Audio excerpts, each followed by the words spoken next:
Assalamualaikum teman-teman, selamat datang ke channel Panglima 7. Sila subscribe, semoga bermanfaat pada semua. Maksudnya limau, oranges yang sudah menjadi Portugal sekarang. Dan inilah bendera Osmania.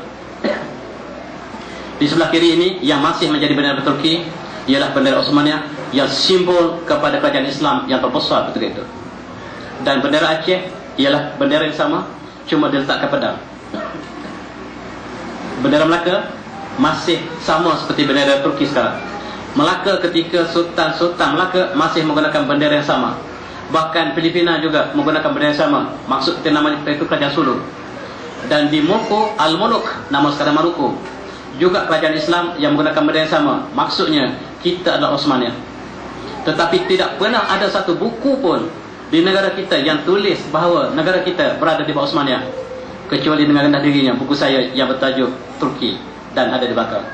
Ini saya cuba tunjukkan kembali bahawa Melaka dengan bukti yang kita ada ialah sebahagian daripada kerajaan Osmania, dan mereka memiliki infrastruktur ataupun logistik tentera yang terbaik di dunia ketika itu.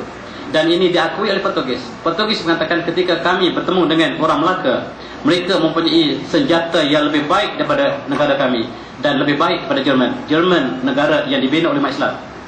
Kita tidak tahu bahawa Jerman pernah diasaskan oleh umat Islam, sebab universiti pertama di Jerman dibina oleh umat Islam. Murid paling lurus iaitu Universiti Frankfurt. Kemudian Universiti Munich dibuka oleh umat Islam. Begitu juga dengan Universiti Leuven, 3 buah universiti besar di Jerman dibuka oleh murid kepada murid Ibn Rushd.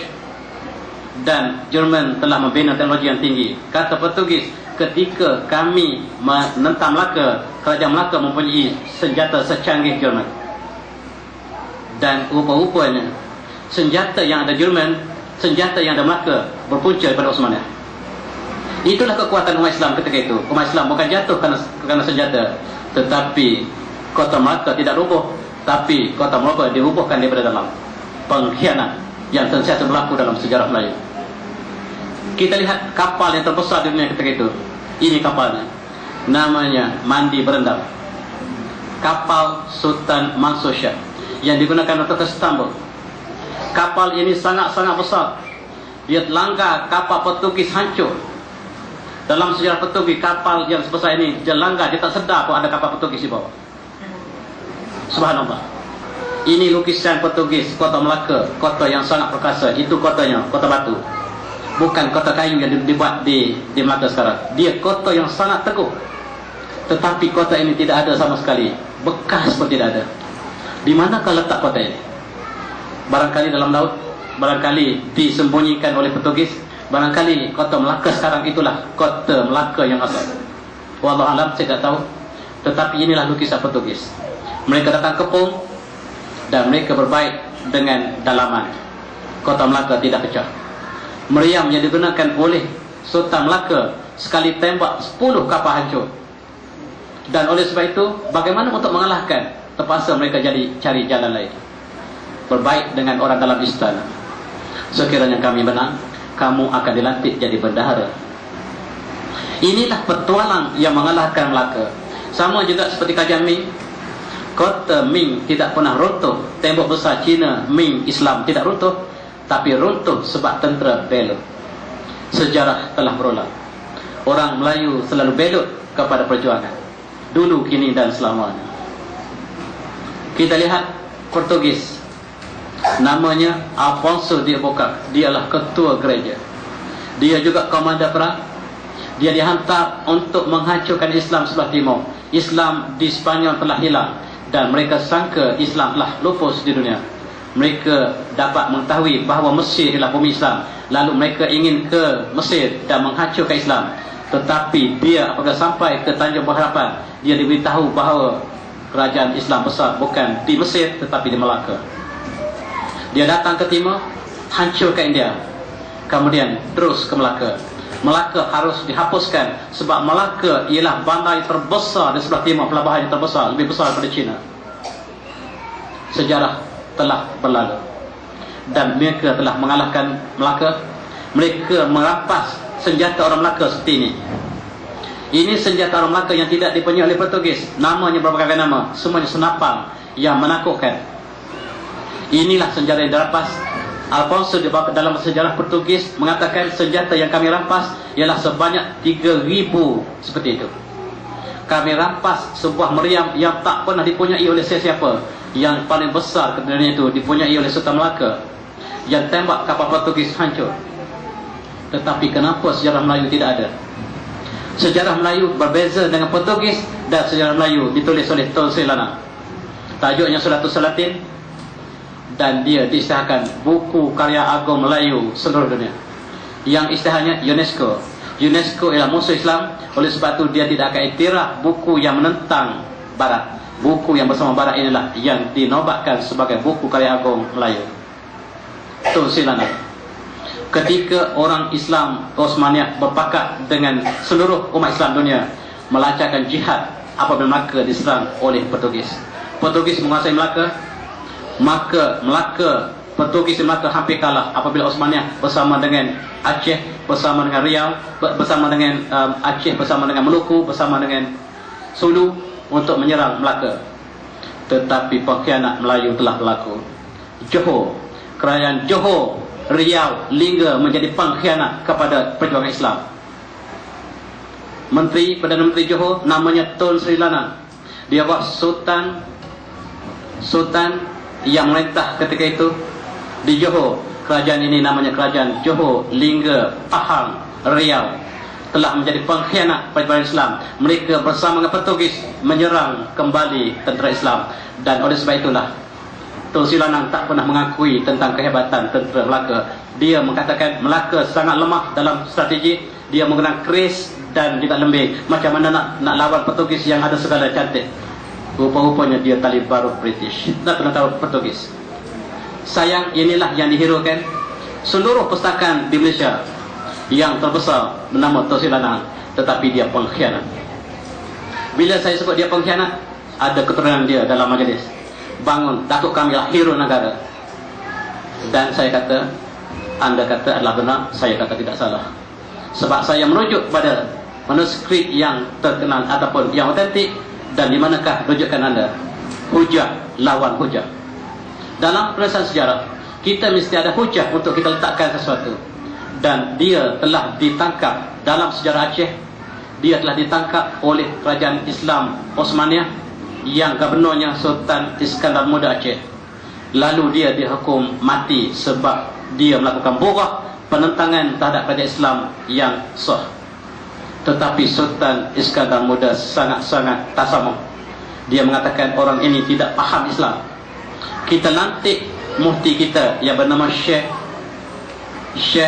Abdul Rauf Pansuri, Syekh Nuruddin Adonani dan Syekh Samsudin Sumatrani supaya ajar orang ini tentang Islam. Kenapa orang Islam tidak boleh menentang kerajaan Islam? Hukum ialah borah, tetapi kita bagi peluang kepada dia. Kita bagi peluang kepada Tun Sri Lanang supaya dia belajar fiqh Islami dengan tepat. Dan dia diajar tentang agama. Akhirnya dia berubah menjadi orang yang sangat-sangat alim. Lebih alim daripada orang Aceh sendiri. Sehingga dia telah menarik perhatian Sultan Iskandar Muda untuk melantik dia menjadi gubernur di satu kawasan di Aceh. Dan dia dikenang sebagai orang yang baik. Benar apa yang disebut oleh keturunan dia dalam satu majlis. Dia kata, datuk kami orang yang alim. Kata benar. Tetapi tidak menafikan yang dia bekerjasama dengan Portugis. Dia sudah bertobat benar untuk dirinya. Tetapi bagaimanakah dengan persahabatannya dengan Portugis, menyebabkan ribuan tentera Islam telah syahid dalam perjuangan ini disebabkan oleh pemberontakan Tun Sri Lanang, saya kata. Dan majlis perbahasan berhenti di situ. Ini ialah sejarah. Sejarah telah berlalu. Tetapi apa yang ada hari ini disambung oleh sejarah untuk kita lancarkan perjalanan kita seterusnya. Oleh sebab itu sejarah yang langkah kita yang sebelum ini yang harus kita jadikan landasan untuk kita bergerak ke depan. Seluruh dunia bersama Osmaniyah, seluruh tentera Islam di dunia bersama dengan Osmaniyah untuk menentang Portugis di Melaka, kecuali kerajaan Johor, Pahang, Lingga. Kerajaan Pahang juga ketika itu bersama Portugis, sayang. Riau juga bersama Portugis, sayang. Dan kita lihat sentiasa ada pengkhianat daripada dalam. Tetapi bila Melaka jatuh, maka muncul kerajaan di Jawa, namanya kerajaan Demak. Kalau rubuh kota Melaka, papan di Jawa kami dirikan. Kalau sungguh bagi dia kata, nyawa dan diri kami serahkan, kata patah Melayu. Kalau roboh kota Melaka telah jatuh ke tangan Portugis. Papan di Jawa kami dirikan, kerajaan Demak, kerajaan Papan. Kalaulah kerajaan Melaka, kota batu, bukan papan ya. Kalau roboh kota Melaka, kota daripada batu, papan di Jawa kami dirikan, iaitu kerajaan kecil yang berasaskan papan. Dan didirikan di Jawa, namanya kerajaan Demak, kerajaan Cirebon. Kerajaan inilah yang bersusah payah menentang Portugis, tetapi dihalang oleh Johor. Johor bersama dengan Portugis untuk menghalang datangnya orang tentera mujahid daripada Jawa. Orang Johor, saya pergi ke Johor baru ini, marah pada saya sekali lagi. Kata jangan marah pada saya, marah pada sejarah. Saya hanya menyatakan sejarah. Jangan pula sebab postman hantar surat menolak permohonan anda, maka postman pula dia marah. Saya hanya postman. Oleh sebab itu, marah pada yang menulis surat itu. Pada sejarah yang asal itulah yang harus kita marah. Dan saya hanya mengulang sejarah, saya hanya postman. Dan kita lihat pengkhianatan dalam perjuangan. Melaka telah dikhianati oleh orang Melayu. Kemudian apabila Belanda telah masuk ke Melaka, maka Melaka sekali lagi dikhianati oleh pejuang-pejuang Melayu juga. Belanda telah menguasai Melaka, dan yang berjuang ialah namanya Raja Haji. Raja Haji berjuang mengumpulkan seluruh kekuatan yang pada masa ini Riau yang tadi menentang kerajaan Islam, dia telah terbalik. Riau pula memperjuangkan Islam, dipimpin oleh raja mereka nama Raja Haji. Tetapi dia dikhianati oleh tenteranya sendiri, dan dia kalah ke tangan Belanda di Teluk Ketapang. Sebelum dia mati, dia tulis surat ini. Kita dengar surat dia tulis.